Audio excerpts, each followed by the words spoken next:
Hi, my name is Hara, and this is my video project PowerPoint presentation. This video seeks to prove two theories from both the surprising truth about what motivates us and where good ideas come from. Here are the theories we want to prove with real-life applications from the video, The Triumph of the Nerds. While our society today seems motivated by the thought of money, it is not that alone that motivates us. In fact, there are three separate factors that motivate us: autonomy, self-direction, mastery, improving in a subject, and purpose, doing something out of love and passion. The second theory is that good ideas don't just appear. Rather, they are hunches that evolve over time and turn into good ideas. Ideas also evolve when hunches collide with other hunches, like puzzle pieces coming together. The factors that lead to success aren't money. Rather, it is three factors of autonomy, mastery, and purpose. Autonomy is self-direction and being your own boss in a sense.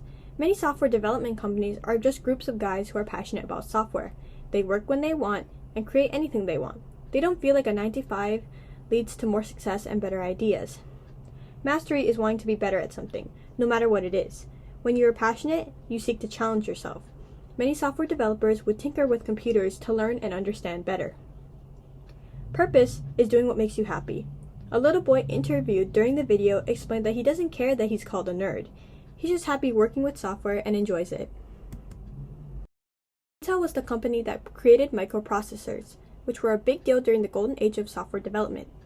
Intel was so influential that they powered 85% of personal computers. But they didn't see potential in computers, only using their microprocessors for calculators instead at the time.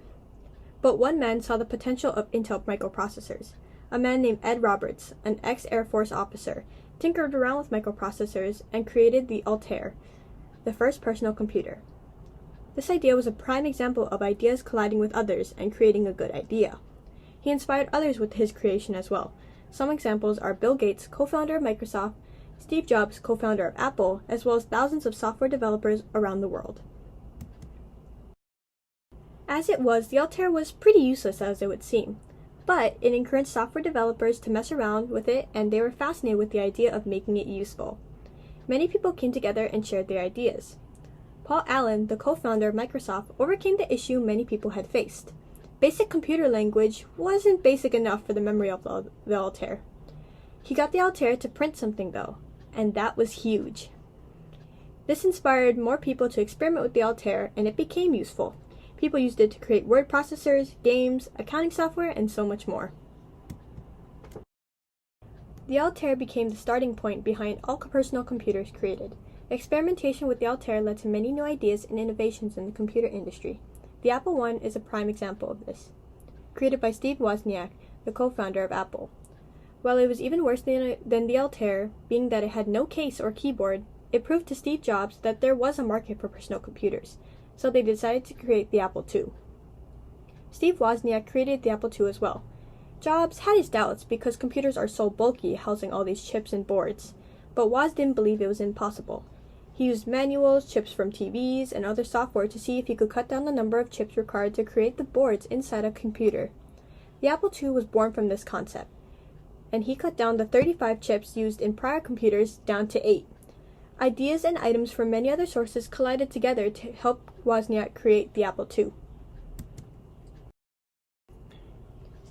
Steve Jobs and Steve Wozniak were both college students at the time of creating the Apple I and Apple II. They did it out of their garage because they enjoyed it. They enjoyed learning and wanting to understand more. This is what motivated them. They never believed they would make money from their creation. They sought instead mastery and better understanding, and were just two guys doing what they enjoyed. The overall conclusion we can come to after examining The Triumph of the Nerds is that what you love can become a career. Purpose is one of the three things that motivates us in the workplace. We're not just motivated by money, as many would seem. And good ideas come from literally anywhere and everywhere. So now to explain the design you've been seeing throughout my whole presentation. My ethnic design is Japanese. It has Japanese influence, and is basically an overlapping bullseye pattern. As an extra accent piece, I added some sakura flowers around the borders. I hope you enjoyed. Thank you for listening.